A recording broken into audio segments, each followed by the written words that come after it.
गांव के किनारे पुराना सा एक खंडर था जिसे लोग शापित महल कहते थे। कहा जाता है कि वहां रात में किसी औरत की चीखें सुनाई देती हैं।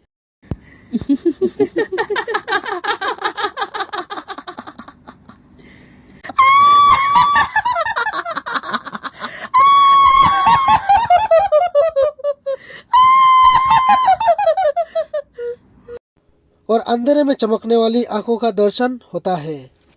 गांव के लोग दिन में भी उस जगह से दूर ही रहते हैं।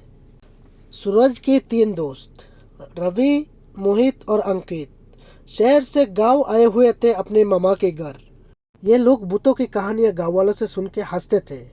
उन्हें लगा ये सिर्फ गांव वालों का अंधविश्वास है। एक रात उन्होंने सोचा क्यों ना खुद जाके देखा जाए असल में उस खंडर में क्या है। रात 12 बजे जब पूरा गांव सो रहा था, चारों अपने हाथों में टॉर्च और कैमरा लेकर खंडर की तरफ चल दिए और रात भर कुत्तों की भौंकने की आवाज़ें उनका पीछा कर रही थी।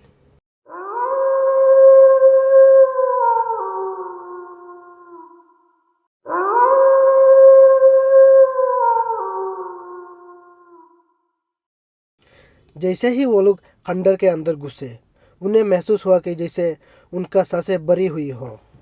तब रवि ने कहा, बस ये हवा और पुराने मिट्टी की स्मेल है, डरने का नहीं।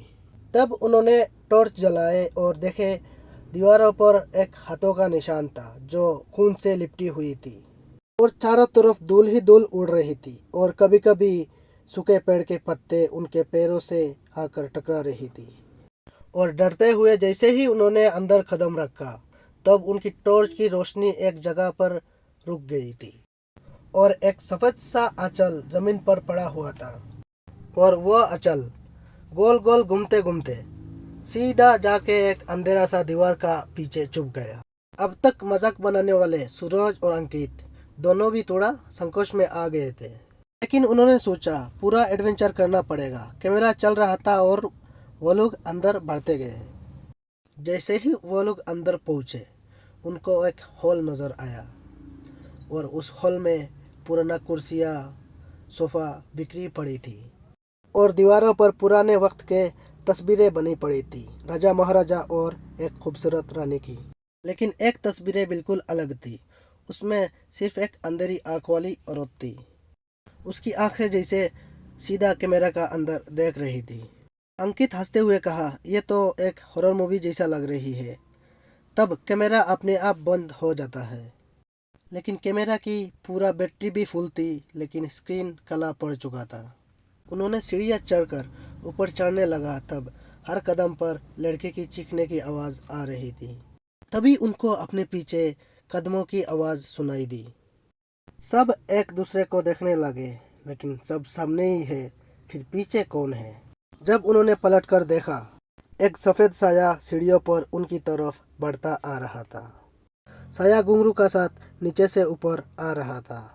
उसका चेहरा साफ दिख नहीं रहा था, लेकिन उसकी गर्दन टेढ़ी थी और हाथ ऐसे लटक रहे थे जैसे टुकड़े टुकड़े होने वाले हो। अब तक सबके चेहरे से हंसी गायब हो चुकी थी।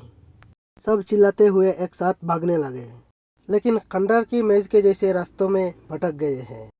हर तरफ दीवार जैसा लगने लगा, कोई रास्ता उनको समझ ही नहीं आ रहा था। फिर एक कमरे में घुसने का बाद उन्होंने देखा, कमरे का बीच में एक झूला था।